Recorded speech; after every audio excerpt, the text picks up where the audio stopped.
Most people think polyamory is about refusing to commit. But what if it's actually about something most of us are too afraid to do? Being completely honest about what we need from love. Because when you look closely at what polyamorous relationships actually demand, something unexpected emerges. Not a lifestyle argument. A set of psychological skills around jealousy and self-knowledge and honest communication that turn out to be exactly what every relationship needs, in any form. That's what this video is about. Before we go further, a quick note on what polyamory actually means. Because most people get this wrong. Polyamory is not cheating. The difference is one word: consent. Everyone knows. Everyone has agreed. Nobody is being deceived. That's it. One word. And it changes everything. Polyamory is the practice of having more than one romantic or emotional relationship at the same time, with the full knowledge and consent of everyone involved. It's sometimes called ethical non-monogamy. And that word, ethical, is doing a lot of work. What makes it ethical isn't a special kind of person. It's a commitment to transparency that most relationships never require. Beyond that, polyamory looks different for everyone. Some people have one additional partner. Some have several. Some relationships are deeply committed. Others are lighter. There is no single template. And that, as we'll see, is part of what makes it so revealing. Most of us grow up with a very specific picture of what love is supposed to look like. One person, one relationship, one place where all your needs, emotional, intellectual, physical, social, are meant to be met. It's a picture we absorb early, from the stories we're told as children, from the relationships we watched growing up, from every film and song that quietly reinforce the same idea, that finding the right person means finding your everything. But most people, at some point in a long relationship, encounter a quiet realization they rarely say out loud. My partner cannot be everything I need, and I am not everything they need either. This isn't a failure, it's a human truth. And yet, in most relationships, that expectation stays, unspoken, unexamined, quietly doing its damage. Polyamory makes that impossible. From the very first day, it demands something most relationships never ask for: a clear look at what you actually need and what you're actually afraid of. If there is one emotion most associated with polyamory, it's jealousy. And that makes sense. The idea of a partner being emotionally or physically close to someone else triggers something deep and immediate in most of us. But here's what's surprising. Polyamorous people often describe their relationship with jealousy as changing completely over time. They stop seeing it as the enemy. They start seeing it as a messenger. Because jealousy, when you sit with it long enough, almost always points towards something specific, not "I can't stand this situation." Something much more precise. "I'm afraid of being replaced." "I need more reassurance than I've been asking for." "I've been neglecting something in myself, and watching my partner pursue something new is reminding me of that." These are not comfortable discoveries, but they are useful ones. Some people describe working through jealousy this way as one of the most clarifying experiences of their lives. Not because the jealousy disappeared, because underneath it, they finally found the real question they had been avoiding. Polyamory makes that question unavoidable.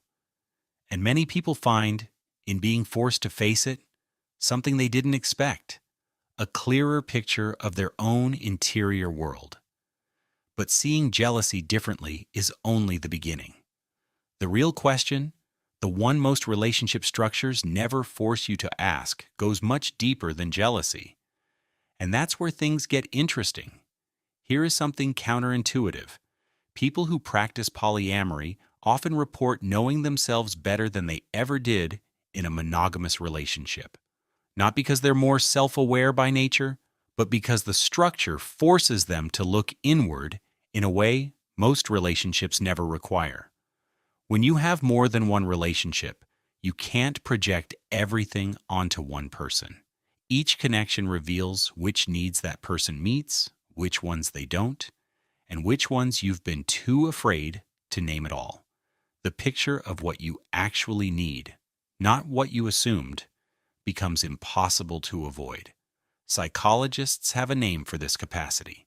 It's called differentiation of self, the ability to hold your own sense of self clearly while staying deeply connected to someone else, to know where you end and another person begins.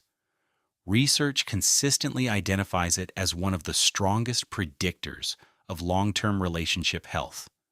Polyamorous relationships accelerate this process. They make it structural, not optional. Some people report that being pushed to figure out what they actually needed was the first time they truly understood what they were looking for in love, not the version they'd been told to want, the version they actually needed. But there is a gap most people don't see coming. Knowing what you need is only one half of the problem. The other half is being able to say it. And that, it turns out, is the hardest part of all. Radical honesty sounds like a personality trait, something some people are simply born with. But research tells a different story. A major review published in the Journal of Sex Research analyzed data from nearly 25,000 people across dozens of studies and found that relationship satisfaction in consensually non-monogamous and monogamous relationships is statistically indistinguishable. Quality depends far more on communication, consent, and compatibility than on the number of partners. Honesty isn't a prerequisite for polyamory. It's a consequence of it. When you have multiple partners, vagueness becomes costly. The comfortable habit of letting things go unsaid stops working almost immediately. So people learn, out of necessity, to name things precisely. I feel this. I need that. I'm struggling with this specific thing, and here is why. Some people who navigated polyamorous relationships and later returned to monogamy report that the communication skills they built became the foundation of every relationship they had afterward. Because radical honesty isn't a gift, it's a skill. And like all skills, it gets easier the more you practice it and harder the longer you avoid it. Polyamory is not for everyone. And this video is not an argument that it should be.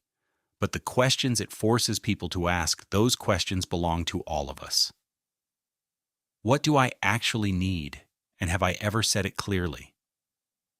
What is my jealousy pointing toward, and have I ever followed that thread to its end? Who am I in this relationship, separate from who I am for this relationship? And what have I been leaving unsaid, not because it isn't true, but because saying it felt like too much?